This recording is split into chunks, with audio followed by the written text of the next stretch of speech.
Welcome to the Daily Objective. We're going to be talking today on the Thursday Collective about the most difficult art form to really conceptualize, some would say. Even Ayn Rand, I think, largely sort of, what would you say? What's the word? Where you just kind of say, you know, history will decide or future generations will have to figure this one out. Even Ayn Rand, who was hardly one to, relinquish her right to have an opinion. Even she had little to say about the philosophy behind music, if one exists. So we're going to talk today to a very special guest about it. And of course, my co-host is here, a guy who may have been a wonderful musician, but chose instead to be an actor on the screen. It's Mark Pellegrino. What's up? Everyone hit that join button and become a member. Emmanuel just became a member. Welcome to the channel. Please super chat your questions about music and art and any comments or support you want to send. And please welcome Nicolas K, if that is your name. Welcome to the show. Thank you for having me. Absolutely. So can you give us a crash on your sort of relationship with music? I'm guessing you have one to tell. I certainly do. I've had some training as an orchestra conductor over the years, but my master's degree was in musicology, and primarily I do a lot of teaching history, teaching theory. In recent years, I'm particularly interested in how music connects with other art forms, how it connects with literature, how it connects with history in general. And so that's the framework that I'm trying to bring to the question today of what is Romanticism. Yeah. Now, musicology is not even a word in my vocabulary. What is musicology? Is it like the study of music? That seems like it's the academic study of music, whether it's theoretical aspects, the study of different kinds of musical forms, or the historical aspects of how music interacts with culture, with society. Okay. So could you forgive my ignorance here, but now what's the difference between the Romanticism that I think the orientation that you're coming from and say a Mary Shelley? And okay. So that brings us to a very big question. So here's a few preliminary words. Romanticism in the arts was predominantly a literary term. It was a term that referred to a literary movement that originated at the end of the 18th century in Germany and England and flourished in the first half of the 19th century. I assume many people in the present audience who've read the Romantic Manifesto will know a little bit of the background there. The crucial point here is that the use of romanticism or romantic as applied to music is really secondary. It's a derivative term. And one question that I've been asking myself is, what do I mean when I talk about romantic music, when I talk about romanticism in music? When people answer that question, what is romanticism in music, very often they'll do one of two things. They'll either give a list of composers that they associate with romanticism, just to take a few examples: Schubert, Berlioz, Mendelssohn, Chopin, Schumann, Liszt, Wagner, Verdi, Brahms, Bizet, Tchaikovsky, Grieg. So that's a rather random list. If we ask ourselves, what do all these composers have in common? Then that brings us to the second point. They all lived in the 19th century. They all belong to the 19th century. So the question is, when we use the term romantic music, do we just use it as a synonym for 19th century music? I think a lot of times when I talk about romantic music, that's exactly what I'm doing. So to probe a little bit deeper, I want to ask the question, are there any characteristics that separate this music from other kinds of music? Or more specifically, what differentiates romantic music from what came before it, and what differentiates it from what came after it? Probably today we'll only be able to answer the first of those two questions, but those are just some of my preliminary thoughts. So that's pretty interesting. Now, how can a romantic movement, if we're going to call it that, capture, say, a Mary Shelley and a Victor Hugo? I know we're talking about literature now and we want to move it to music, but is there two types of the romantic? Is there two versions of the romantic movement, even in music? Let's just say literature now, since that's what I'm a little more familiar with. Well, I think probably the best definition of romanticism in literature is the one right from the essay, What is Romanticism, in the Romantic Manifesto, that romanticism is the kind of literature based on the premise that man has free will, where you show characters who have volition pursuing definite goals. But then that, of course, relates specifically to a conceptual art form, an art form that has characters, plot, language. You can't really apply that directly to music. You could, I suppose, apply it to the visual arts, although I'm not really an expert on the visual arts. You'd probably have to talk to somebody like Luke Travers about that.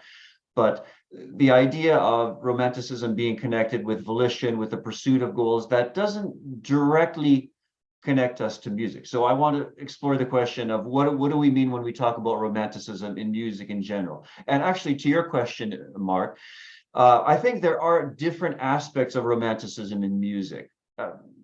More so than in literature. I think Romantic literature has certain features in common.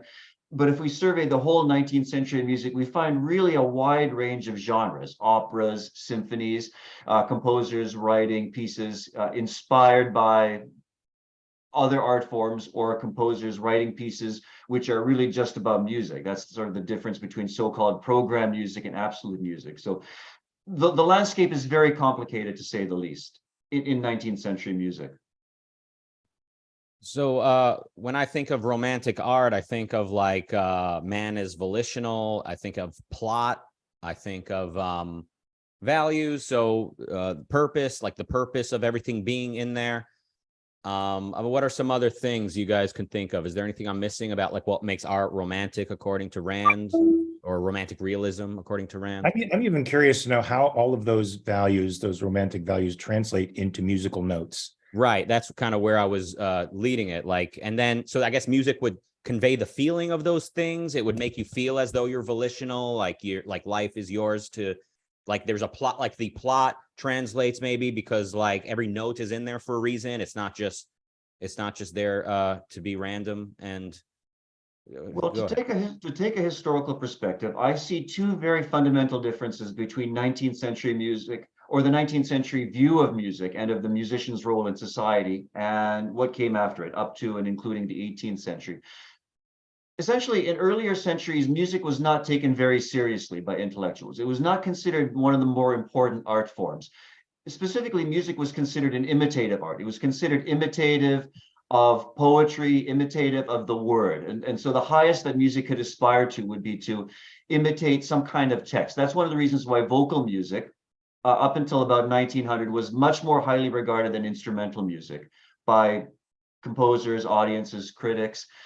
And consequently, the musician's role in society was pretty low. I mean, if you think of, for example, Mozart, when he was employed by the Archbishop of Salzburg, he would take his meals with the lowest of the lowly servants.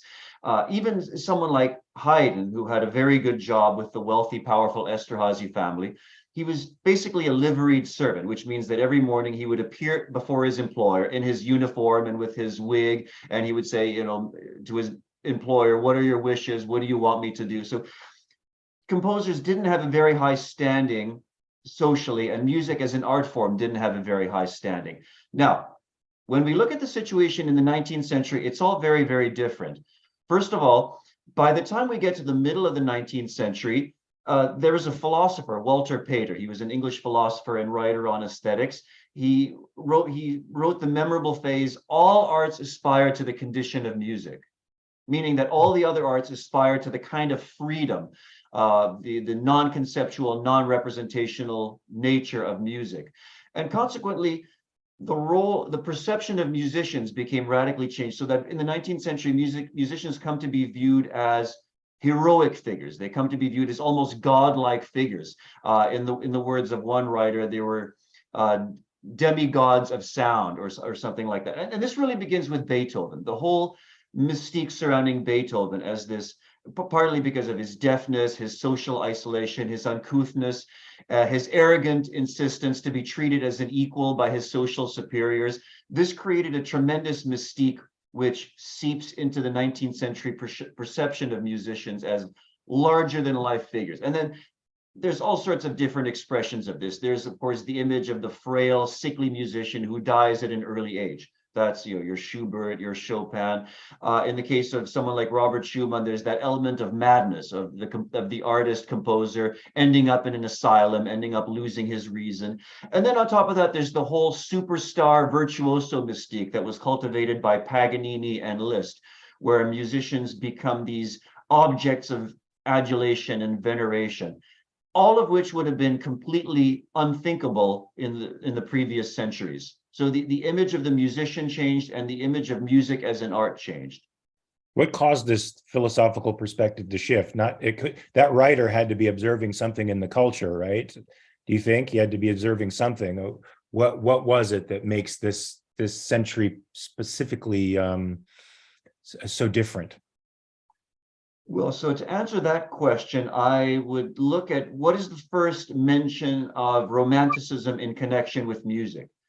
To the best of my knowledge, the first mention of that connection comes around 1810 in the work of a writer named E.T.A. Hoffmann. Hoffmann was a well-known German writer, musician, critic, and around 1810, he wrote a famous review of a performance of Beethoven's Fifth Symphony, which at that time was fairly new. It was hot off the presses.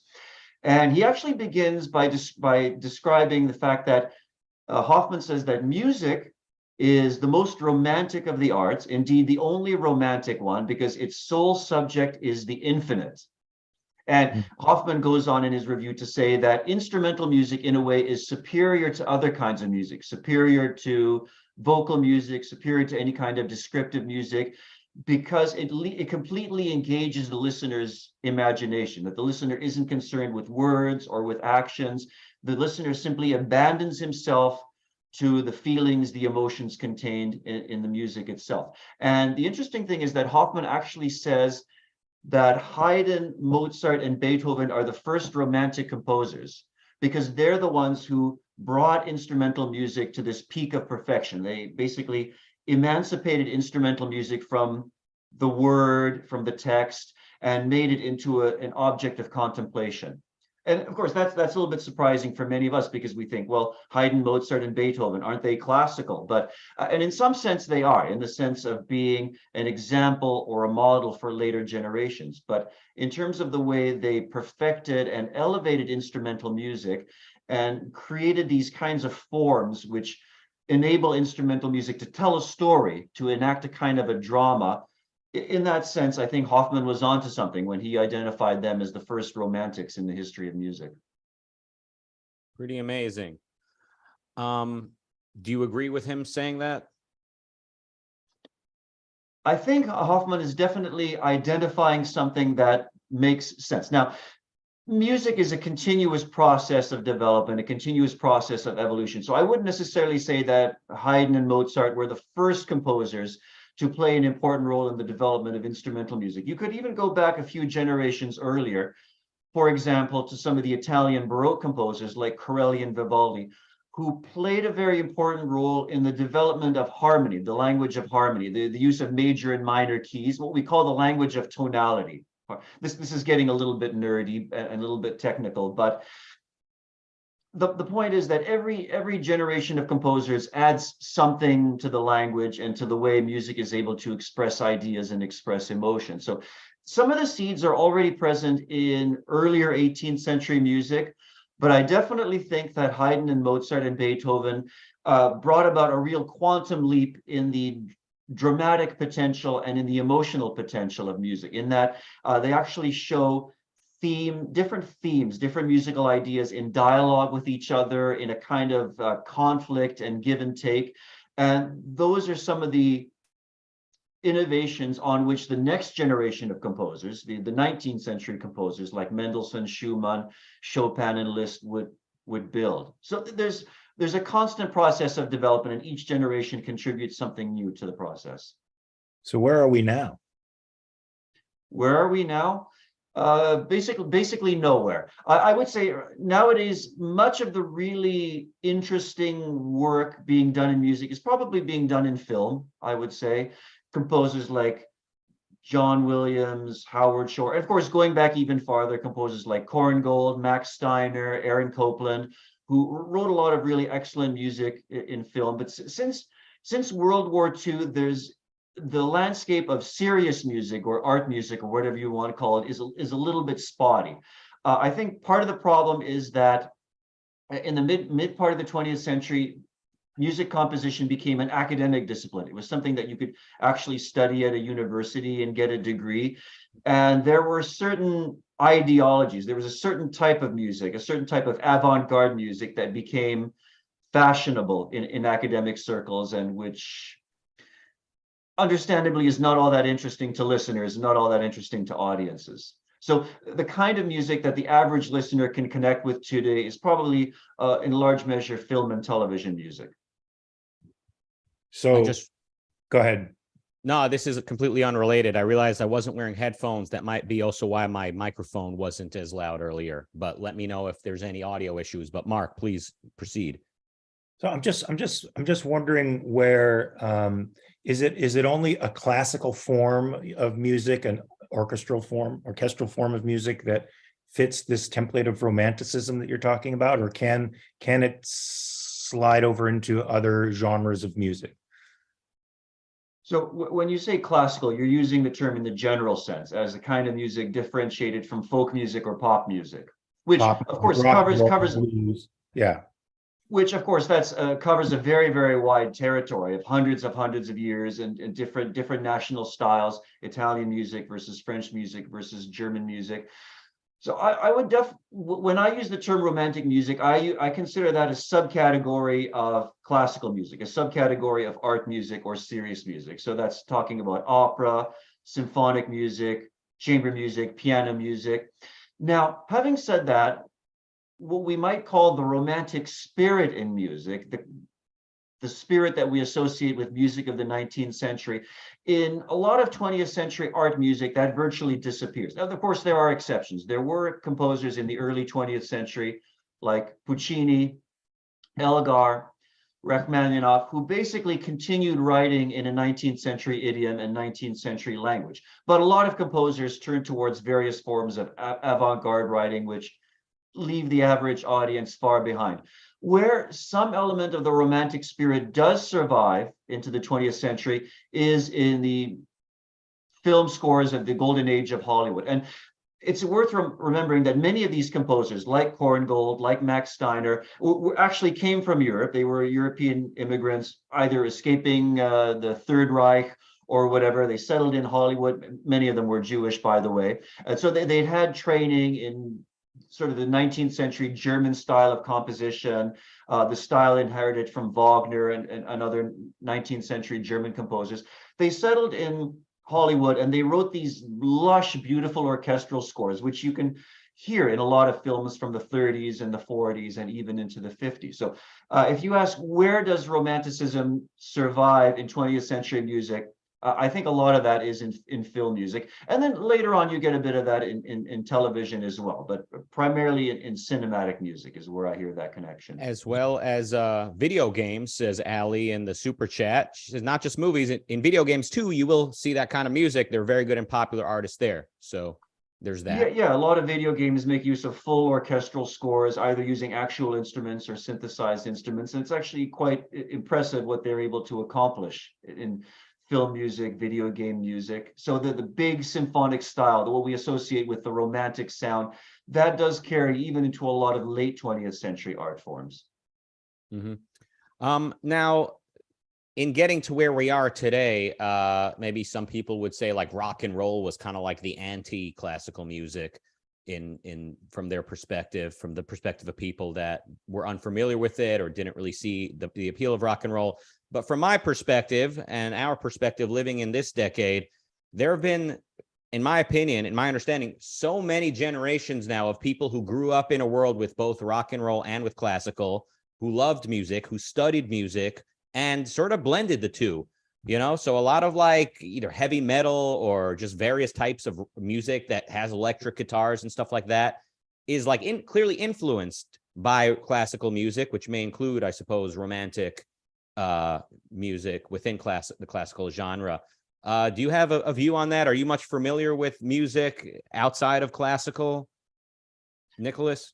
I'm quite familiar with jazz. I played a lot of jazz when I was in high school and university. And it's true, many of the great jazz musicians of the 20th century knew the classical tradition very well. Not just the classical tradition, but they were also well acquainted with the early 20th century classics.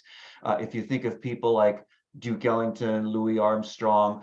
They certainly knew a lot of 19th century music. They were also well acquainted with people like Igor Stravinsky, Bela Bartok, Prokofiev, Shostakovich, a lot of the really important early 20th century composers. Also Debussy and Ravel, major French composers from the early decades of the century. And even a lot of musicians working in other genres like rock were quite musically literate. I would certainly say the Beatles were very musically literate. They knew a lot of the classics. They knew a lot of early 20th century musics. And they also were quite well acquainted with some of the avant-garde music that was in the air in the middle part of the 20th century. For example, one of their famous albums includes, which includes a portrait of several figures that inspired them, includes a composer named Karl-Heinz Stockhausen, who was an important German composer from mid to latter part of the 20th Must be century. Sgt. Pepper's you're talking about. Yeah, that's the one. That's the one. Yeah. Which so Stockhausen is one of the figures who appears on the cover of that album. So they certainly knew what was going on in other musical styles, other musical genres. So there's a lot of interesting overlap there. Mm-hmm. You know, the band Metallica, they've done a concert with a symphony a couple different times. They did it like in the late 90s and then again a year or two ago. And there was a quote I was trying to find just now, but I couldn't find it, by the guitar player of Metallica. He said something kind of like, he said, like, we're creating a sound with today's instruments that like composers of the far past would have wanted to create, but they didn't know how, like they didn't have the ability to. So that was a kind of a bold statement by Kirk Hammett. I wonder if you have an opinion on that perspective. Well, I'm not sure necessarily if the composers of the past would have wanted to recreate the sound of electric guitars. Perhaps they would have. It's very difficult to say. An interesting question is, if we could take some of those composers from the past and bring them back to the present day, what kind of music would they be writing? What kind of genres would they be working in? For example, one of my professors in university, who was a specialist in jazz composition and arranging, said that, well, if Haydn was alive today and if Mozart was alive today, they would be jazz musicians, because of course they excelled at improvisation. Their music has a kind of natural spontaneity to it. And so in that sense, it does make sense that they might have become jazz musicians. They might have become like a Wynton Marsalis or something like that, living in the present day. Yeah, Mark and I were like jazz musicians of podcasting. You know, we don't have a script. We just jump on here, and having something prepared, that's like cheating. I've got some more super chats, which could impact where this goes. Marilyn with $3, thank you. And then Marilyn with $5 says, Nicolas gives wonderful lectures on music and music history every Saturday. I recommend them. Now, Nicolas, first, are you aware of the Sabbath? Second question, what city are you giving these lectures in? I'm curious. Are they online? I am in warm, sunny Vancouver, BC. I'm being ironic, of course. There's nothing but snow all the way, but yeah, Vancouver, BC.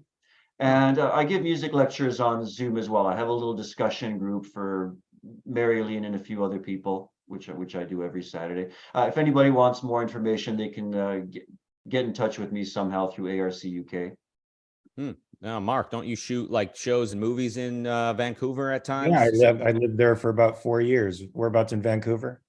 Oh, currently I'm living in Burnaby. I used to live in Richmond. I grew up in Richmond. Where did you live in Vancouver? I lived down. I mean, I lived in North Van for a little while. I lived in Yaletown, right in the heart of the city. Yeah. So pretty much those areas, but I worked there for a while. And I would love to. What's that? Which years did you live in Vancouver? 2012 to about 2015, 16. Okay. Yeah. Interesting that we never crossed paths, but because I was Probably did and didn't know it. Maybe we did and didn't know it. Who knows? Wow. Yeah. You could have a whole history you were unaware of. But if anyone's in Vancouver, get out there, get through the snow, and go hear a lecture on Saturday. That sounds like a great time. Good opportunity to meet some friends, meet some people in an environment where you're not screaming over some bass DJ music. You're actually in a distinguished environment with sophisticated people. Marilyn with $2, she says Liszt was a sex symbol. Is that true? That's true. It's true that women attended his concerts and swooned and fainted over him. And of course, Liszt had many lovers. He had children by one woman, the Countess Marie d'Agoult, and eventually he had 3 children by her. Then later on, his partner was the Princess Carolina Wittgenstein, who he wanted to marry, but unfortunately her husband wouldn't grant her a divorce, so that was a bit of a problem. And he had other lovers as well, including some. I think he at one point had something with the dancer Lola Montez, and so he had a very colorful personal life, shall we say. Marilyn again with $2 asks, what instruments do you play, Nicolas? My main instrument was the clarinet, which I played for many, many years. I haven't really played it lately. Lately, I've been focusing more on conducting for one thing, but primarily teaching and lecturing. That's really what interests me the most. Kamita Bischak, thank you for the super chat. Ali has been a member for 8 months and says symphonic metal is a thing. Apocalyptica will fit right in. That's true. I actually know a couple of musicians who work in the genre of symphonic metal, musicians who played in an orchestra that I conducted, and I would hang out with them, and they would tell me about the latest albums and what work that they were doing. So that is definitely a genre that I have some familiarity with, and which is very popular even here in Vancouver. Symphonic metal? I don't even know that genre. And I was a heavy metal guy. Is this how long has this genre been around?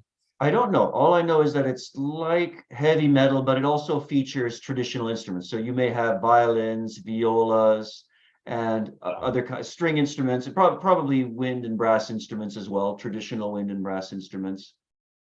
I don't even see how that integrates, but what are some heavy metal bands you like, Mark? Really? Oh, you don't have to tell me. I mean, I like the classic heavy metal bands, you know, Deep Purple, Black Sabbath, Led Zeppelin. Oh, wow. That's classic. And I like the 80s bands, the 80s hair bands, you know, Van Halen. Come on, man. Quiet Riot. Okay. Motley Crue. Okay. Where do those fit into this? Could those be classified? How would you classify that kind of music? Heavy metal music. Those are a lot like the hair metal, that's like hair metal. That's like you get a guy like Eddie Van Halen who's playing all over the fretboard in a way that hasn't been heard before, you know, creating sounds that haven't been heard before. What would you it's metal. Guitars, inventing guitars. I mean, he's sort of a Rand hero in that respect. What do you think of that kind of stuff, Nicolas? I know it's a little bit off. So it's interesting how many popular musical genres can take over features from classical music. So I mentioned earlier that the virtuoso was an important figure in Romanticism, like Paganini, Liszt, and then later virtuosi like Rachmaninoff, for example, Prokofiev.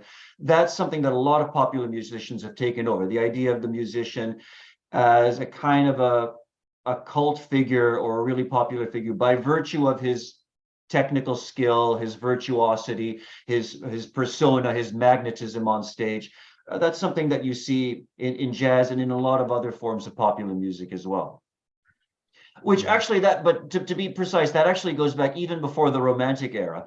I would say arguably the earliest superstars in the history of music, specifically in 17th and 18th century opera, were the castrati, the castrated male singers. Ouch, I know, but that was a very popular thing in opera because the castrati, on the one hand, they had the lung power and capacity of the male voice with the high range, the high tessitura of the female voice, and audiences went wild over them all through the 17th and 18th century. They were the most popular, the most highly paid singers for many, many decades.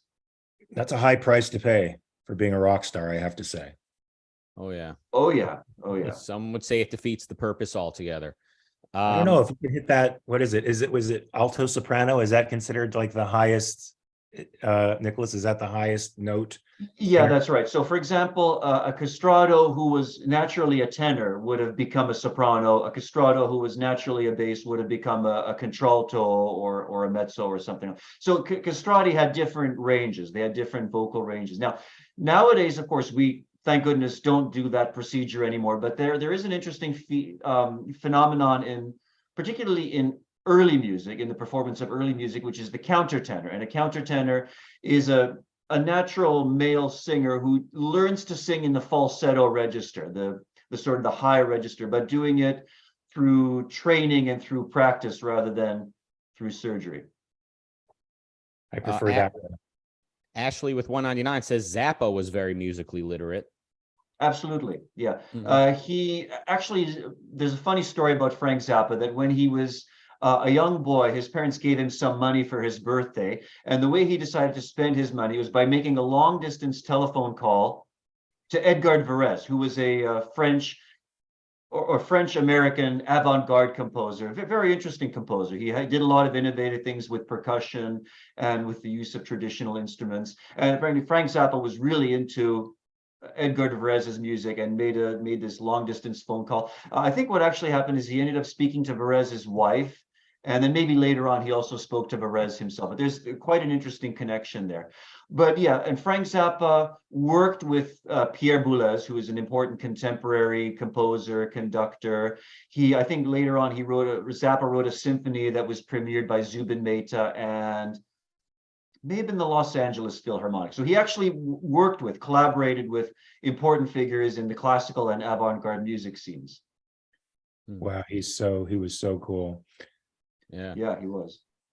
So I think we need to get a list of composers that you think we should be listening to be more literate in this genre. That's an excellent point. So I would probably refer people to a podcast interview that I did several months ago with my friend Yonatan Daon he's from the Ayn Rand Center in Israel. He has a podcast which he calls Art Discourse, and I was one of the first people he interviewed. Maybe we can, I'll send Daniel the link and maybe he can post that into the notes, the description for this video. We did a podcast interview called Music, Beauty, the Sublime, and More. And I talked a little bit about how to listen to music, what kind of music to listen to, if you know which composers you like, how to explore other composers and other genres. And the nice thing about that video is there's also a playlist that I put together of some music that I recommend for people who want to get into 19th century music, for people who want to get into romantic music. I've included some pieces by Beethoven and Schubert and Mendelssohn and Brahms, just as a kind of a starting point. So I would definitely recommend that podcast interview. That just brings up another question for me. How do you listen to music? And does this translate into all musical genres, this how-to? So how do I listen to music?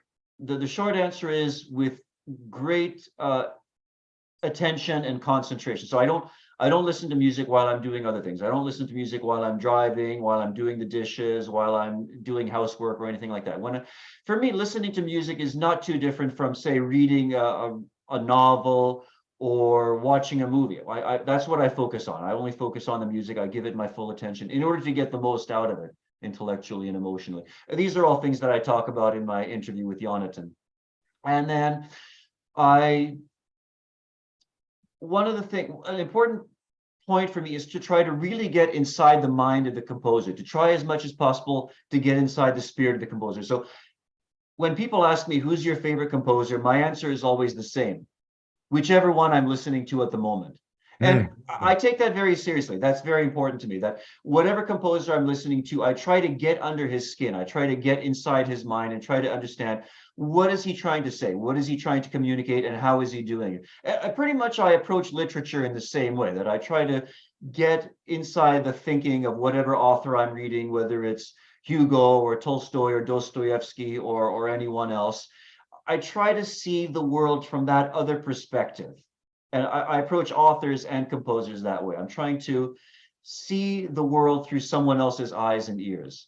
Now, do you see this world through reading supplementary material about them, or just from the notes themselves, just from the music itself? Both, because I'm a musicologist by training. I certainly do read a lot about, so I know a lot about the biographies of the composers. I also know a lot about the historical context in which they lived, the socioeconomic conditions. I know a little bit about what they were reading, what kinds of authors, and this is especially interesting with romantic music, with 19th century music. And I've taught whole courses on this subject. The 19th century composers were very well-educated individuals. Let's just take Tchaikovsky as an example. Tchaikovsky was fluent in 5 languages, like not just Russian. He grew up speaking Russian and French. He was also fluent in Italian, German, and English. Tchaikovsky read Shakespeare and Dickens in the original, Wow. in the English language. And I guess he read Dante in Italian. He probably read Goethe in German. And this is typical of many of the Romantics, Schumann, Wagner. They were very well read. They probably read a lot of philosophy. They probably knew a lot of Kant and Schopenhauer and maybe a bit of Hegel. They were very well read, very well educated individuals. And this informs how they composed music. So one of the ways that I try to understand these composers is reading the authors that they read, reading a little bit about the history of the times in which they lived. And this is something I've taught whole courses on Goethe and music, Shakespeare and music, Schiller and music. His literature had a tremendous influence. In fact, I would say one of the distinguishing characteristics of the Romantic era in music is just how deeply it engaged with ideas and literature and other art forms. Yeah. Bonnie with 199. Thank you for that. Allie with $5 says, Mark, listen to Apocalyptica to understand symphonic metal. It's really hard to explain it. They play cellos live and are very interesting to see.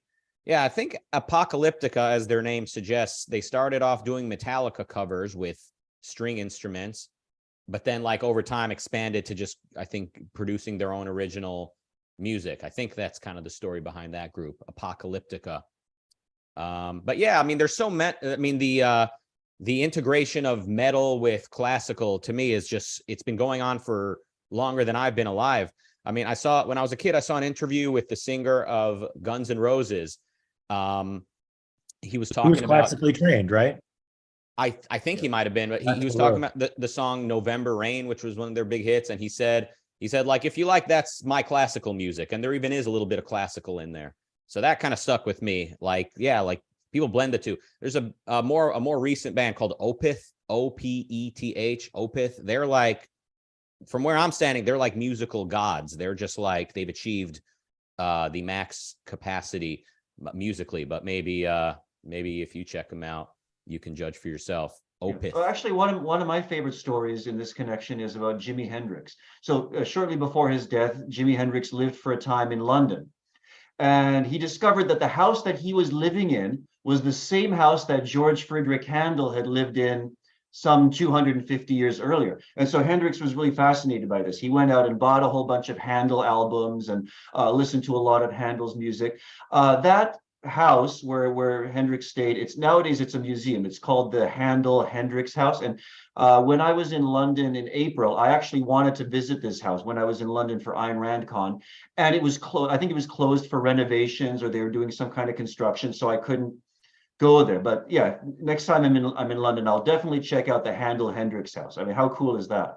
Totally cool. Marilyn with $2 says, is there any value to background music? That depends on what kind of background music. You mean like elevator music, or the kind of music they play in fancy restaurants? It depends. Sometimes, of course, you can hear very good music as background music. Sometimes in fancy restaurants, you might have a string quartet or something playing in the background. I've certainly seen that in movies. So it depends. You'd have to specify exactly what kind of background music you're talking about.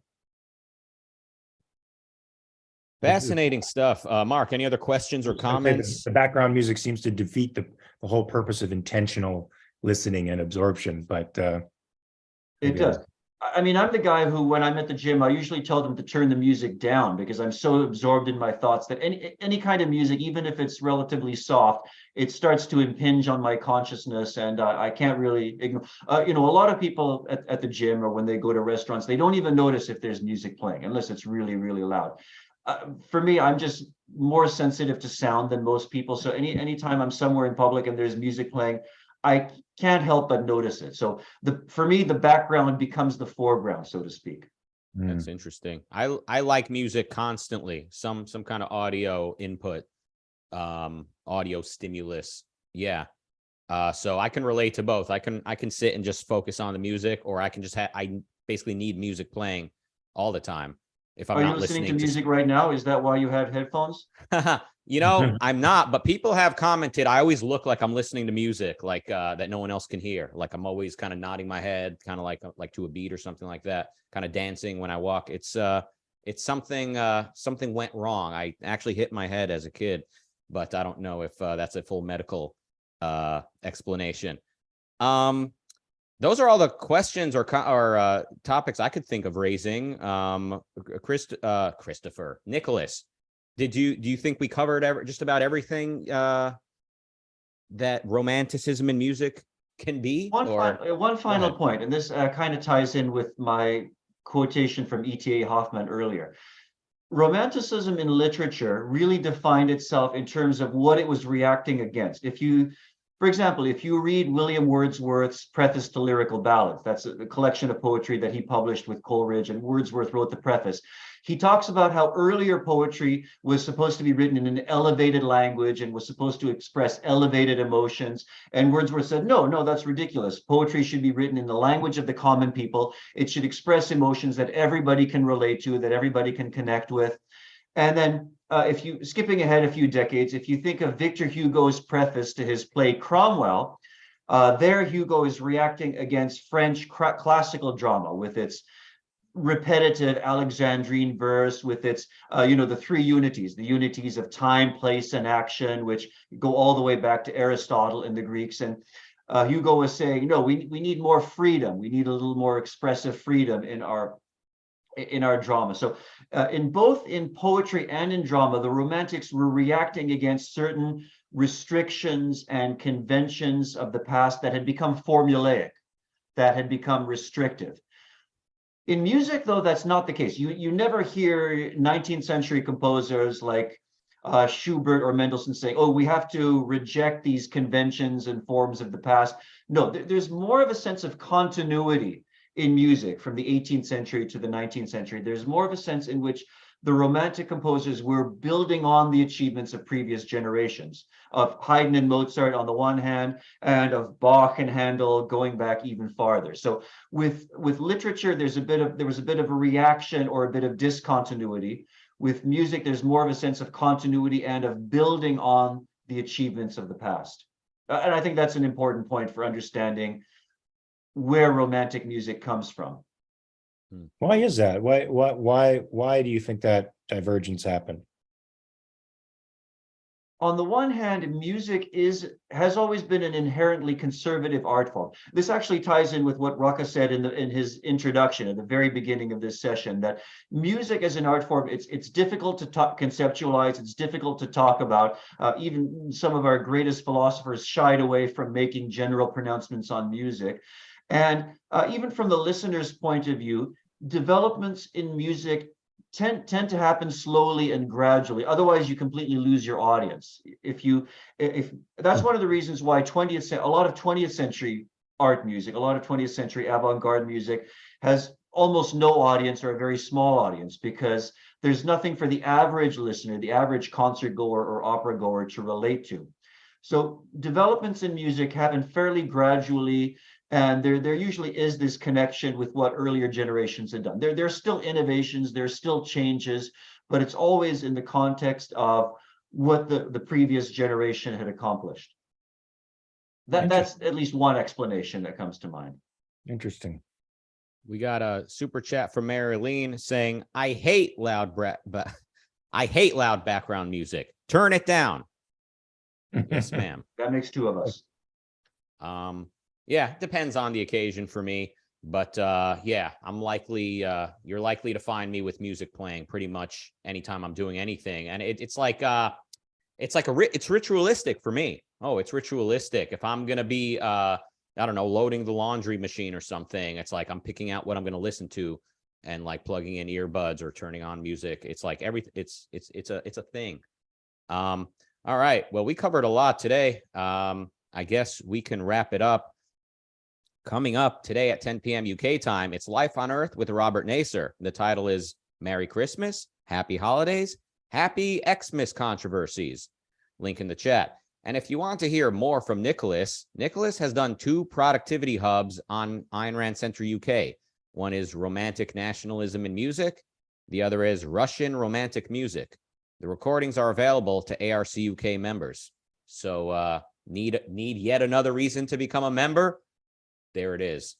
Yeah. Or two reasons. And one last thing I'll mention is I've started posting some of my discussion group lectures on YouTube. I just posted a 3-part series, which I call Introduction to Richard Wagner. So check that out. Just look up Nicolas Krusek on YouTube and you'll find my videos that I've done in the past couple of weeks where I go through all of Wagner's operas, talk a little bit about their plots and a little bit about the philosophy behind them. That's one of my current major research interests, but more on that some other time. Great. And we've got a link in the chat to your conversation with Jonathan Daon, which is full of recommendations. So there's something we all can't wait to get. All right. Thank you for enriching all of our lives and enriching the world by working in music. Thank you. And thank you for being here with us, Nicolas. Thank you, Nicolas. It was great. Let's talk again soon. And thank you, Mark. And thank you all for watching and listening at home. See you all tomorrow for a very special Christmas episode of The Daily Objective, starring myself and a guy who, let's just call him Jonathan Hoenig. And goodbye.